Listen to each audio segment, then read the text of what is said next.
যারা সামনে বদনাম করে, যারা পিছনে বদনাম করে, জীবনের জন্য ভুলে যান কোনোদিন মানুষের পিছনে লাগবেন না।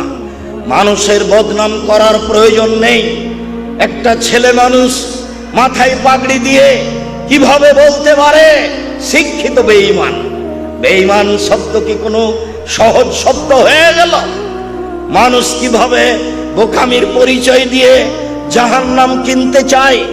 মানুষের পিছনে পড়বেন না, ধ্বংস সুনিশ্চিত ওর জন্য যে সামনে বদনাম করে, যে পিছনে বদনাম করে। আল্লাযী জামা মালাও ওয়াদ্দাদা, যারা টাকা পয়সা সংগ্রহ করে গুনে গুনে রাখে, ইহসাবান্না মালাহু আখলাদা, মনে করে তার সম্পদ চিরদিন থাকবে। আল্লাহ কখনো নহে, অসম্ভব হতে পারে না।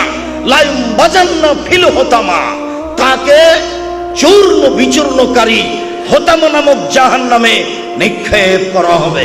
আমাদরা কামাল হোতামা, মুহাম্মদ সাল্লাল্লাহু আলাইহি সাল্লাম আপনি কি বলতে পারেন চূর্ণ বিচূর্ণকারী হোতামা নামক জাহান্নাম কি?